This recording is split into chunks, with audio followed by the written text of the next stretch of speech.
The Ferrari died at the edge of the city like a wounded animal, its red body gleaming uselessly under a fading sky, hazard lights blinking a lonely rhythm against the rush of indifference. The millionaire who owned it stood frozen beside the car, tie loosened, phone dead, confidence unraveling in the heat. He had conquered boardrooms and markets, bent numbers to his will, and yet here he was, stranded on a cracked roadside where success meant nothing. That was when he noticed the little girl sitting on the curb nearby, her sneakers dusty, her eyes calm in a way that startled him. She looked at the broken machine, then at him, and with the quiet certainty of someone who had seen real life up close, she leaned forward and whispered something that would split his world open. Her dad could fix it. If you believe stories of kindness still matter, if you believe second chances can find us when we least expect them, take a moment right now to like this video, share it with someone who needs hope, comment your thoughts, and subscribe to the channel for more stories that remind us what being human truly means. The man had not always been like this, brittle beneath the polish. Years earlier, he had been poor, sleeping in a room with peeling paint and a window that rattled in the wind, dreaming of escape. He learned early that money could be armor, that speed and shine could outrun the ache of not being enough. By 40, he had built an empire of glass offices and silent assistants, of cars that roared and watches that whispered power. He told himself he was free. But standing beside the silent Ferrari, he felt the old fear crawl back, the one that said without the symbols, he was nobody. The city flowed around him, faces passing without pause, and for the first time in years, no one recognized him. The little girl remained still, tracing lines in the dust with a stick. She did not stare at his suit or his car the way others did. Her hair was tied back with a fraying ribbon, and her clothes were clean but worn, the kind of careful poverty that learns how to last. The man wondered why she was there alone, why she seemed unafraid.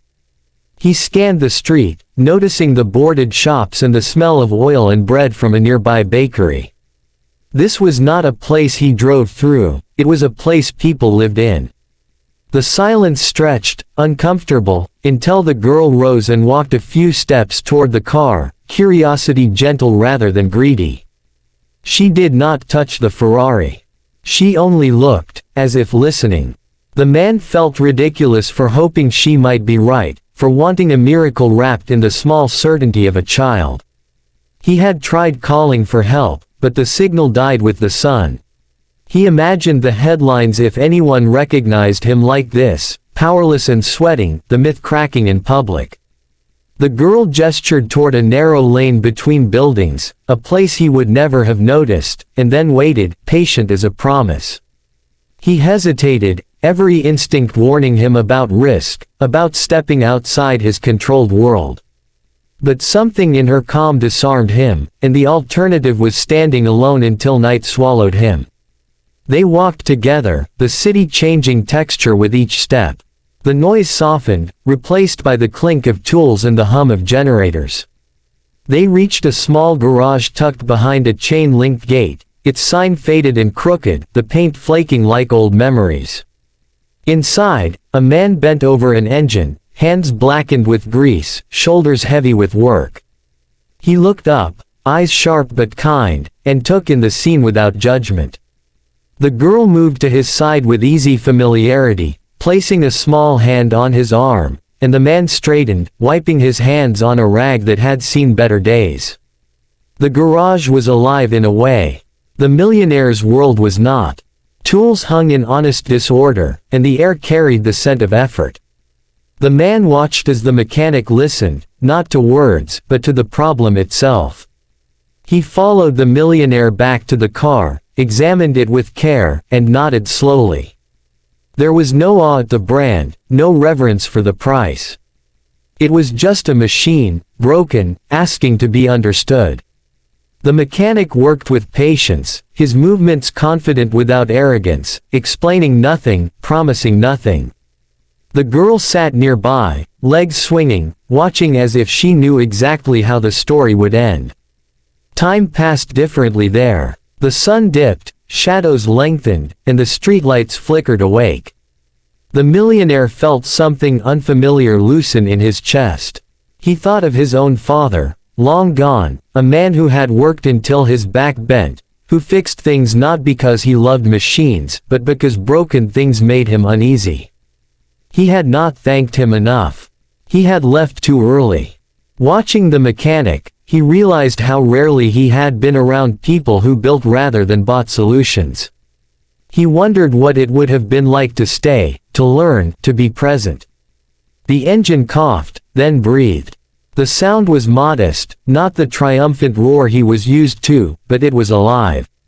Relief washed over him, followed by something heavier. Gratitude felt different when it had nowhere to hide behind money. He reached for his wallet, instinctive, automatic, but paused. The mechanic named a price that barely registered compared to a single dinner in the millionaire's world. The man insisted, pushing more into the grease-stained hands, but the mechanic shook his head, returning the excess with a firmness that surprised him. The work had a value, and it was not measured by how much one could afford.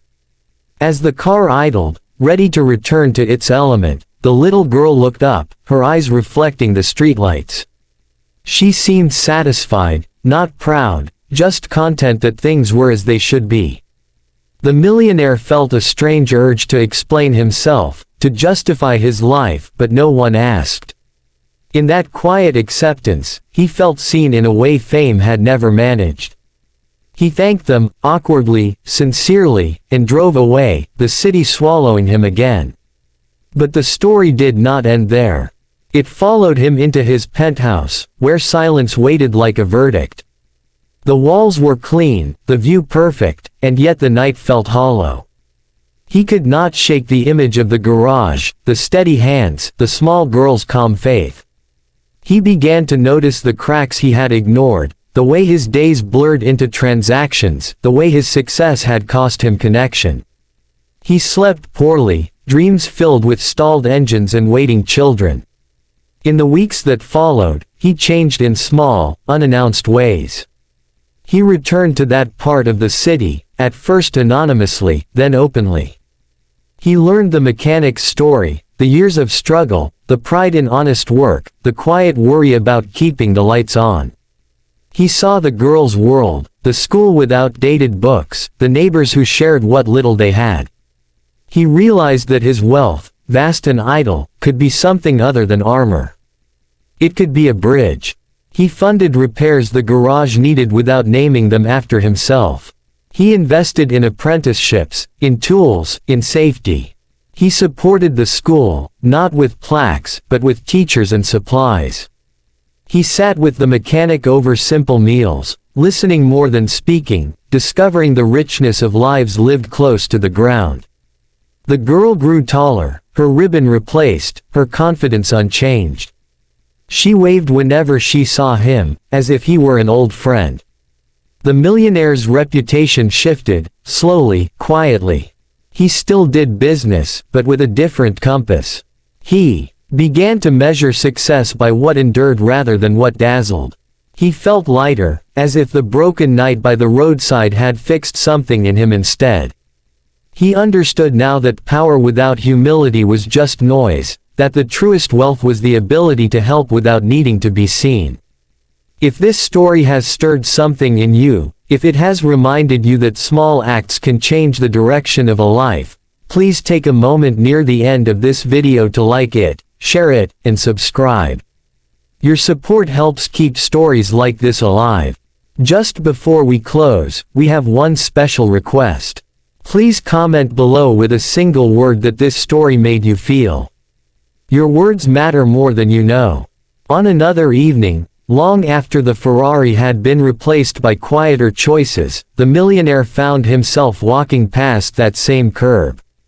The city hummed, indifferent as ever, but he smiled. He knew now that miracles did not arrive with sirens or applause. Sometimes they sat on a curb, drawing lines in the dust, believing with their whole hearts that someone out there could fix what was broken. And sometimes, if you were lucky, you were stranded just long enough to hear them.